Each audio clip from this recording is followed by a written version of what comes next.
بسم اللہ الرحمن الرحیم۔ ناظرین کرام، السلام علیکم ورحمۃ اللہ وبرکاتہ۔ گزشتہ حصے میں ہم نے دیکھا کہ قوم سبا پر اللہ تعالیٰ کا عذاب کس طرح نازل ہوا۔ آج ہم اسی واقعے سے ملنے والے اسباق اور نصیحتوں پر غور کریں گے۔ سبق نمبر 1، نعمت پر شکر ضروری ہے۔ قوم سبا کو اللہ تعالیٰ نے بے شمار نعمتیں عطا کی تھیں، لیکن انہوں نے ان نعمتوں کا شکر ادا نہیں کیا۔ قرآن ہمیں سکھاتا ہے کہ شکر نعمتوں کو بڑھاتا ہے اور ناشکری نعمتوں کو چھین لیتی ہے۔ یہ واقعہ ہمیں یاد دلاتا ہے کہ جو نعمت آج ہمارے پاس ہے وہ شکر کے بغیر باقی نہیں رہتی۔ سبق نمبر 2، کمزور چیز بھی بڑا عذاب بن سکتی ہے۔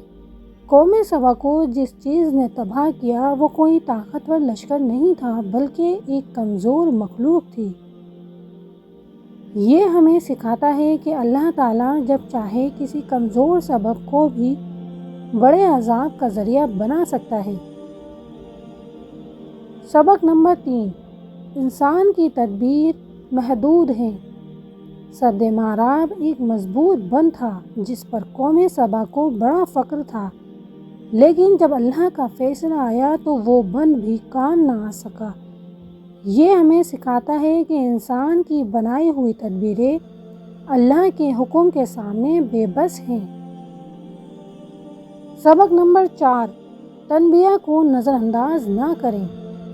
عذاب اچانک نہیں آیا، بلکہ اس سے پہلے نشانیاں ظاہر ہوئیں، لیکن قوم سبا نے ان نشانیوں کو نظر انداز کر دیا۔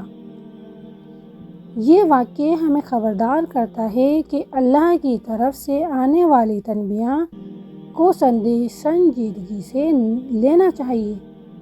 سبق نمبر 5، غرور تباہی کا سبب بنتا ہے۔ قوم سبا اپنی خوشحالی پر مغرور ہو گئی تھی۔ انہوں نے یہ سمجھ لیا تھا کہ یہ سب ان کی عقل اور طاقت کا نتیجہ ہے۔ یہ غرور ہی تھا جو ان کے زوال کا سبب بنا۔ ہمارے لیے پیغام۔ ناظرین کرام، قوم سبا کا واقعہ صرف ایک تاریخی قصہ نہیں، بلکہ ہر دور کے انسان کے لیے پیغام ہے۔ اگر ہم نعمتوں پر شکر نہیں کریں گے، اللہ کے احکامات سے منہ موڑیں گے، غرور میں مبتلا ہوں گے، تو انجام مختلف نہیں ہوگا۔ اللہ تعالیٰ ہمیں شکر گزار بندہ بنائے، غرور اور غفلت سے بچائے، قرآن سے سبق لینے والا بنائے۔ آمین یا رب العالمین۔